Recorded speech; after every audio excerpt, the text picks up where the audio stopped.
He died last night. I've written out a statement that was prepared by the family. Our son Christopher Martinez and 6 others are dead. Our family has a message for every parent out there. Why did Chris die? Chris died because of craven, irresponsible politicians and the NRA. They talk about gun rights. What about Chris's right to live? Many have died. Too many have died. Too many have died. Thank you. Thank you. Thank you.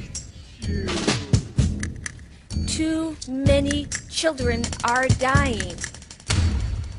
Too many children are dying.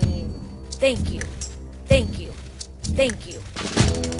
And what we need to do is change the way in which people think about guns, especially young people. One thing that I think is clear with young people and with adults as well is that we just have to be repetitive about this. It's not enough to simply have a catchy ad on a Monday and then only do it every Monday. We need to do this every day of the week and just really brainwash people into thinking about guns in a vastly different way. And just really brainwash people into, and just really brainwash.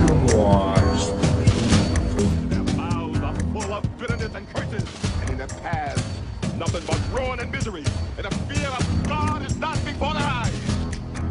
They have taken the hearts and minds of our leaders.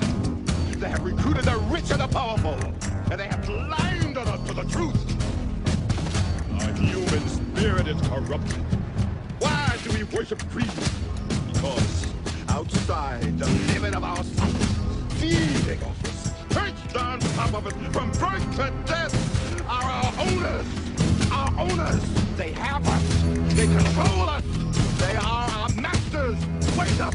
They're all about you. All around you.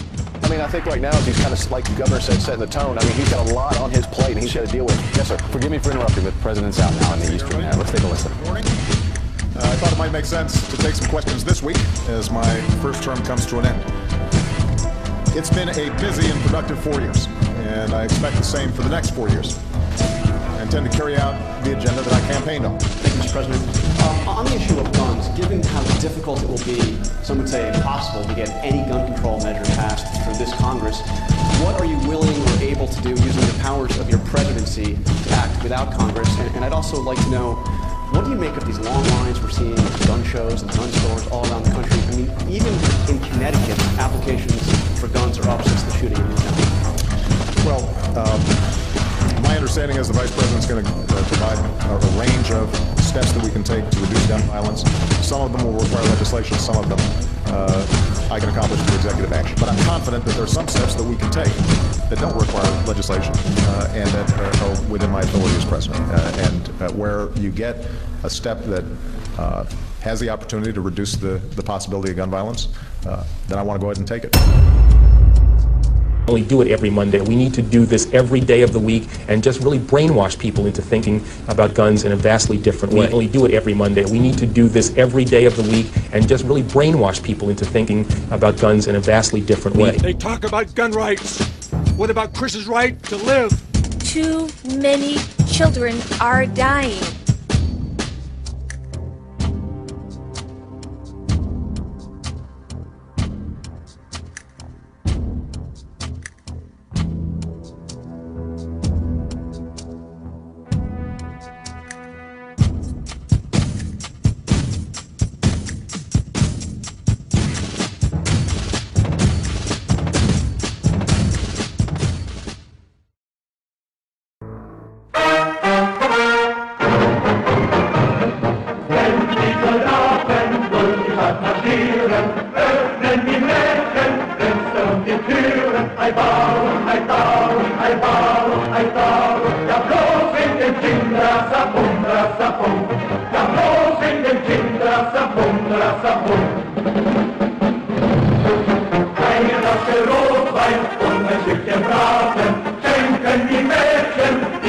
Soldaten, ein Baum, ein Baum, ein Baum, los in den Kindern.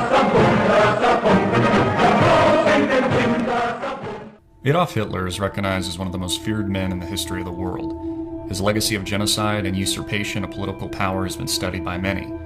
How did someone so inconceivably cruel and evil rise to power? What can history tell us about the mistakes that were made that allowed a man like Hitler to go unnoticed for such a long period of time before costing millions of people their lives?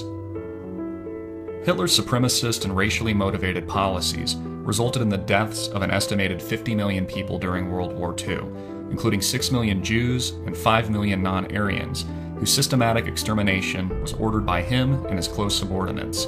How was this allowed to happen? Is history repeating itself now? And is it too far-fetched to liken the current President of the United States, President Barack Obama, to such a widely feared and reviled historical figure? In many ways, America seems to be making the same mistakes that Germany did prior to the outbreak of World War II. Economic depression and general instability helped fuel the fire to Hitler's rise to power. Inch by inch, Hitler brought tyranny to Germany, and once Führer, few had the courage to question his leadership or authority. At that point, it was too late, and those that surrounded him were encouraged not to think, but to take orders. Hitler's enemies were propagandized as a lower rung of human, and it made the extermination of them that much easier. They were treated like dogs, needing to be euthanized. Before becoming Führer, on the night of January 30th, 1933, the Nazis organized a massive torchlight parade in Berlin to celebrate the appointment of Adolf Hitler as Chancellor of Germany. Powerful German industrialists and businessmen had helped position Hitler for his rise to Führer. Just 1 month later, after Hitler's appointment to Chancellor in February of that year, Hitler set fire to the German parliament building called the Reichstag and blamed it on a communist plot. Not long after the incident, and at Hitler's urging, the German president at the time, President Paul von Hindenburg, caved to the mounting political pressure stemming from Hitler's powerful political allies and responded with the Reichstag fire decree, which suspended basic rights and allowed indefinite detention without trial of all German citizens.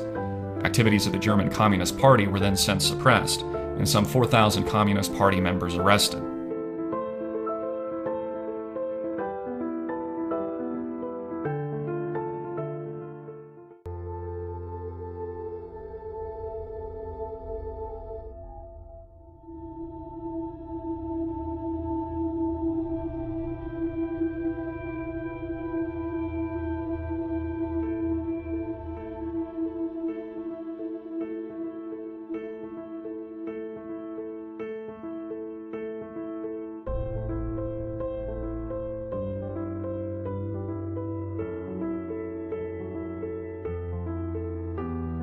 Since taking office in 2008, on the promise of hope and change, President Barack Obama has launched an aggressive assault on America's liberty. He has armed America's enemies through Benghazi, violating his oath of office by sending monies and weapons of war to insurgents in Syria led by al-Qaeda terrorists. He has violated federal law by overseeing a cover-up surrounding Attorney General Eric Holder's Operation Fast and Furious and the running of guns to Mexican drug cartels. He has lied to the American people by overseeing a cover-up of the September 11th Benghazi terror attack in Libya, which led directly to the deaths of 4 American citizens. He has bypassed Congress using executive order prior to the attack on Libya, insisting that congressional approval was not necessary. He has signed into law the National Defense Authorization Act, which includes provisions that permit the abduction and military detention without trial of all U.S. citizens, violating habeas corpus and Americans' right to a fair trial. And on January 16, 2013, surrounded by children to play to Americans' emotions, he has signed 23 different executive orders for broader gun control in the United States.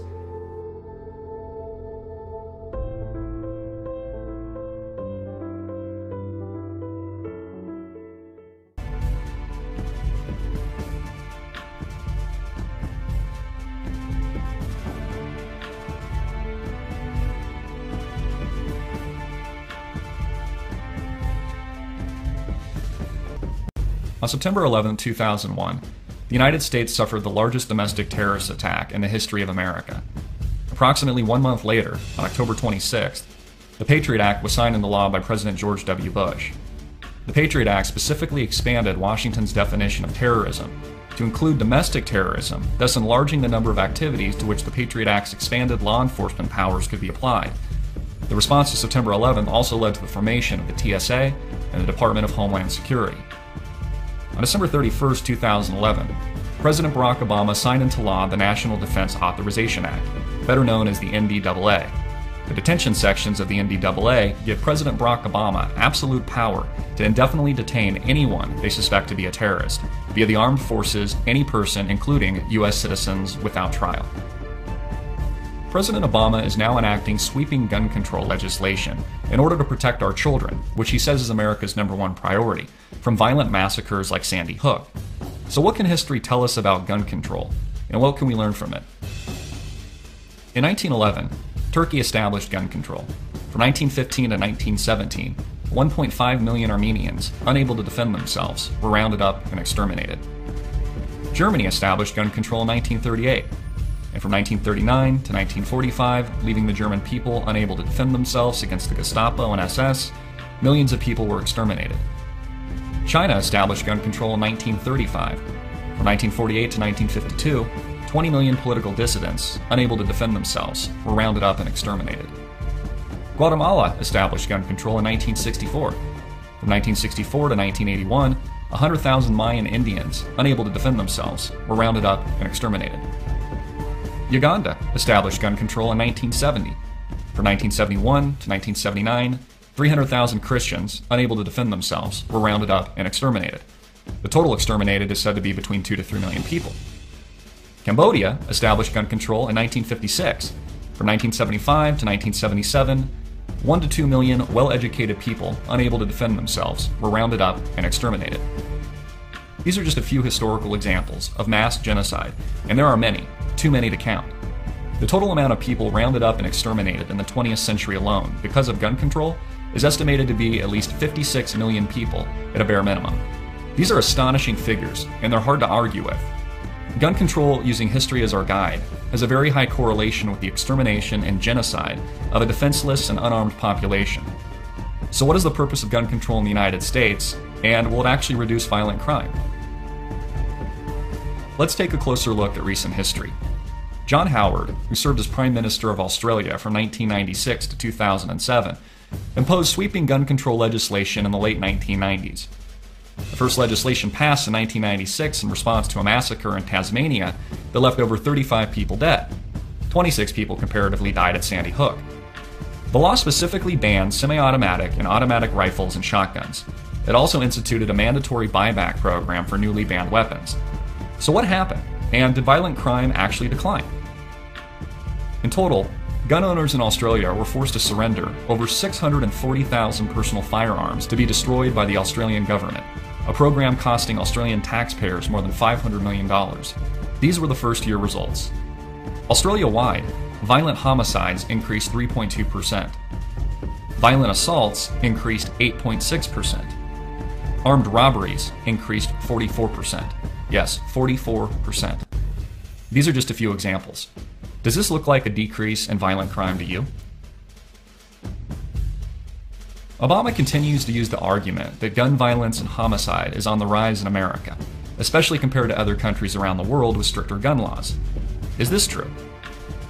According to the Federal Bureau of Investigation's Uniform Crime Report, as far back as 1992, the United States had a violent crime rate of 757.7 per 100,000 people, and a murder rate of 9.3 per 100,000.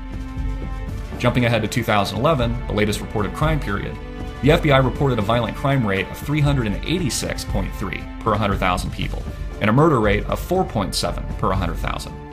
That's a 50% decrease in the violent crime rate in the United States compared to 1992, and a 54% decrease in the murder rate. That's a fact, not an opinion. Also notice how the violent crime rate and murder rate have both declined steadily almost every year since 1992. So if the violent crime rate and murder rate in America are actually on the decline, as the data clearly shows, then what is the political agenda behind President Obama's 23 executive orders for stricter gun control if the data proves otherwise? Well, look, we are vigilant and constantly monitoring. And I think that the men and women in our intelligence agencies, as well as the FBI, have done a terrific job, and the Department of Homeland Security. The biggest concern we have right now is not the launching of a major terrorist operation, although that risk is always there. The risk that we're especially concerned of right now is the lone wolf terrorist, somebody with a single weapon. So we're spending a lot of time monitoring and gathering information. So what I hear you saying is we don't have to worry about a spectacular 9/11 kind of event, more like a lone wolf could do some damage, Right. kill a lot of people. The most likely scenario that we have to guard against right now ends up being more of a lone wolf operation. Commonly reported by the mainstream media is that the United States is far more dangerous than countries with stricter gun laws such as Great Britain. Even with the tragic shootings at Sandy Hook and Aurora, Colorado, this is also not true. According to the Home Office Statistical Bulletin, which provides comparable statistics to the FBI crime rates for England and Wales, in 2011, England and Wales had a violent crime rate of 762,000 violent crime offenses. With a total England-Wales population of 56 million, that is a ratio of 1,361 violent crimes per 100,000 people. This is 3.5 times the violent crime rate in the United States. Now, England and Wales does have a murder rate of 1.3, which is slightly lower than the United States, but the violent crime rate is 3.5 times that of the US. Again, this isn't exactly what you're hearing from the liberal mainstream media. This isn't rocket science. It appears that violent crime and murder rates are declining in America. They have been, according to the data, since 1992. And America, compared to other countries such as Great Britain with stricter gun control, has a lower violent crime rate. So what gives? Why are Obama and his representatives attacking Americans' right to self-defense and the Second Amendment under the guise that it will reduce gun-related violence and crime, when we just discovered that it does none of those things? As the data clearly shows, violent crime actually goes up after broader gun control. Why? One of the reasons violent crime increases with stricter gun control is that law-abiding citizens turn in their guns and obey the law, but criminals do not. Criminals keep their guns, and this leaves law-abiding citizens unarmed and virtually defenseless. A modern example of this phenomenon is the situation we have in Mexico, with powerful and well-armed drug cartels influencing corrupt government officials, while the Mexican citizens are disarmed and left completely defenseless. Stricter gun control actually leads to more corruption and empowers criminals. There is no check and balance because the average citizen is disarmed. It is one of the reasons parts of Mexico are some of the most violent and dangerous in the world. Knowing all of this, and after stating the obvious, if the president really cared about our children, then why would he be putting our children at risk by disarming them instead of protecting them? Did he not say in a recent speech that protecting the children in America is the country's #1 priority? Well, what exactly are President Barack Obama's motives? Could there perhaps be another reason for America's disarmament? A hidden political agenda behind the president's executive orders for stricter gun control. Obama's political agenda for stricter gun control is no new news. These shootings were predictable, and now it appears Obama is scapegoating them to disarm the American people. Why? Will broader gun control end gun violence in America and the tragic shootings like the one in Sandy Hook for good? Or will it cause even more people to fear their government, and in effect radicalize even more Americans? Prior to World War II, one of the reasons the Japanese commander Yamamoto didn't plan a ground invasion alongside the attack on Pearl Harbor was that he feared the American people and knew they would fight for every inch of shoreline. Note that he didn't fear our military, which was weak at the time, but the people themselves, armed American citizens. Yamamoto reportedly feared an American behind every blade of grass. It's one of the reasons since the First Revolutionary War and Declaration of Independence and the War of 1812, we have never had a ground invasion in America. So why would President Barack Obama open the door to tyranny on American soil and put the American people at an increased risk of a future attack? Think of what America's enemies like China, North Korea, and Al-Qaeda must be thinking right now. Obama is readily disarming his citizens through executive order? Could this be a joke? Adolf Hitler rose to power at a time of extreme economic instability and political disillusionment. Remember, he became Führer over Germany during the fallout of the Great Depression in the 1930s, propelled by a stock market crash in the United States in 1929. How is this any different from President Barack Obama's rise to power after the collapse of global financial markets in 2008? Promise the people a little hope and change, and then deliver it. It appears that President Obama is chipping away at the Second Amendment piece by piece, executive order by executive order, Sandy Hook by Sandy Hook, a game of inches now turning into feet. But what's next on his agenda? FEMA camps? Americans tend to forget that it was the 32nd President of the United States, Franklin Delano Roosevelt, that ordered by Executive Order 9066 tens of thousands of innocent Japanese Americans to internment camps during World War II. Well, what's stopping President Barack Obama from enacting similar executive power in the not-too-distant future? Will American patriots peacefully seceding from the Union be viewed by the president as political enemies, warranting detainment? Will he begin exercising his power under the NDAA? Many fear that Obama will start with the confiscation of high-powered rifles, semi-automatic and automatic weapons, and then continue chipping away at the Second Amendment piece by piece until it gets to the point where he's confiscated all guns, all weapons, and all means of self-defense. Will he stop with AK-47s and multiple rounds in a magazine, or move to ban all handguns, and all shotguns, and all guns in America? Or guns? Whatever happened to taking personal responsibility for one's own actions? Is it possible that guns had nothing to do with the tragic shooting at Sandy Hook, Aurora, Colorado, Tucson, Arizona, or Kandahar, Afghanistan? Could these mass shootings simply be the result and responsibility of 4 insane madmen? What happens next when the next shooting occurs, the next Sandy Hook, after President Barack Obama enacts his 23 executive orders on weapons of self-defense and they're banned from circulation? Who and what is to blame then? At that point, do all guns need to be banned? All ammunition? What happens when another Timothy McVeigh decides to blow up an American movie theater or grocery store using fertilizer as the primary ingredient? Does Obama launch a war on fertilizer? Or how about a violent group of terrorists hijack planes with box cutters like they did on September 11th? Does Obama launch a war on box cutters? Are fertilizer and box cutters responsible for mass murder? Or are the people using them? After they've already infringed on the Second Amendment and banned all semi-automatic rifles, AK-47s, and magazine clips holding more than 10 rounds.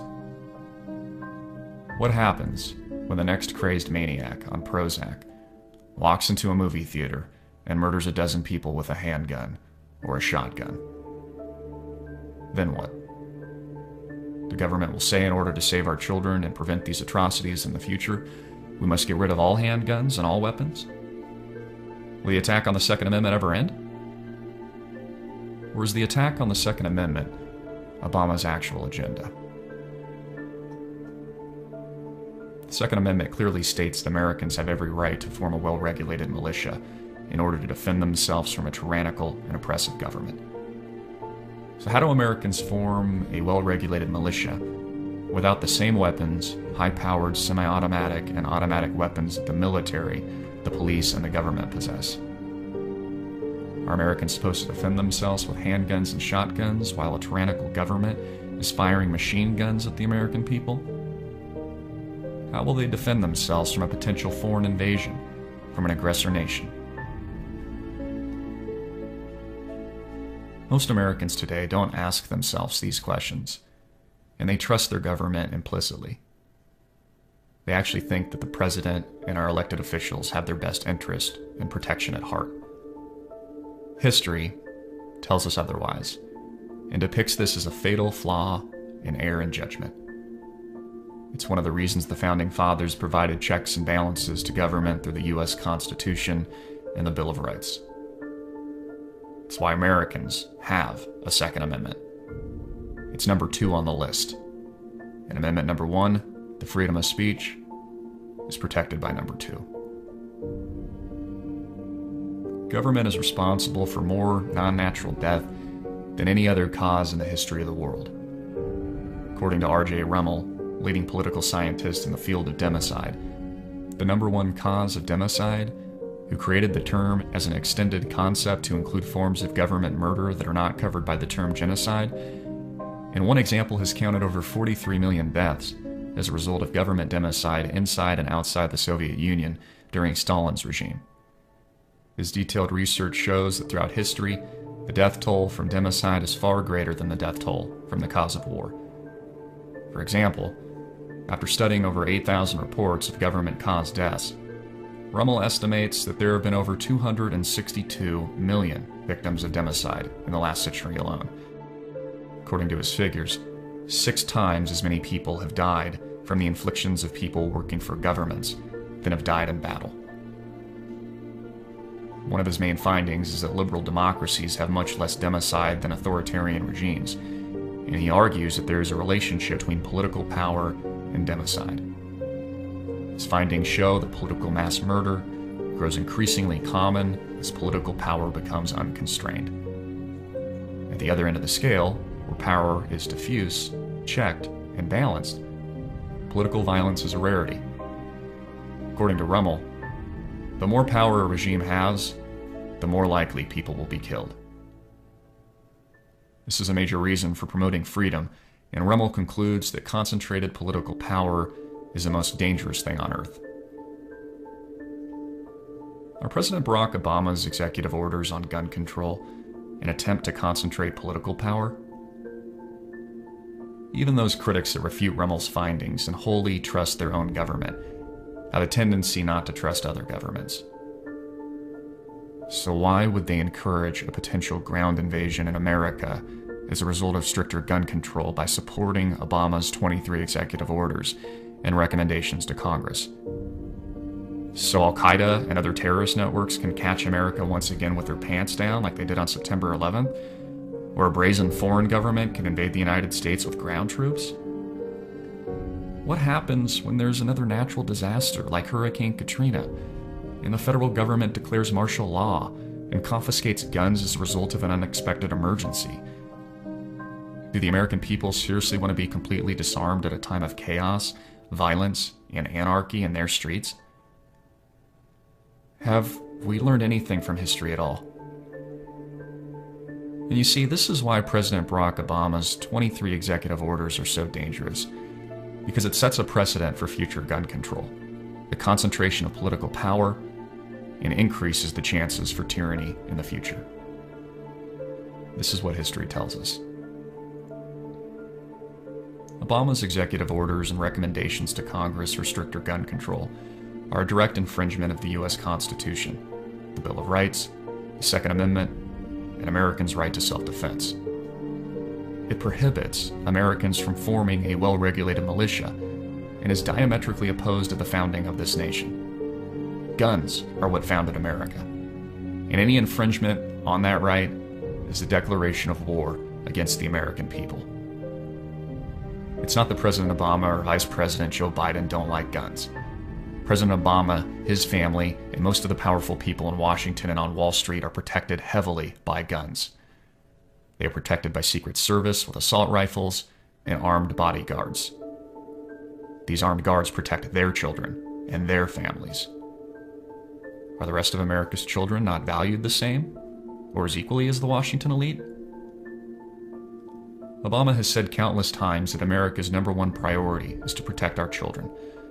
So why aren't Americans allowed to protect their children with the same weapons of self-defense President Barack Obama uses for his own?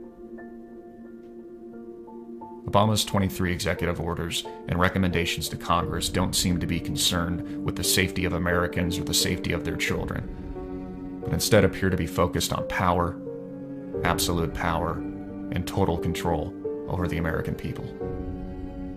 President Obama knows his history better than most Americans, and it appears he's taking advantage of it.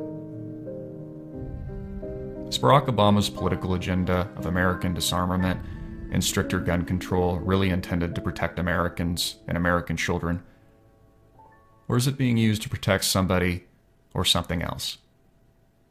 Is history repeating itself? It looks like President Obama's executive orders on gun control are intended to protect its political leadership. The question is, do you trust them?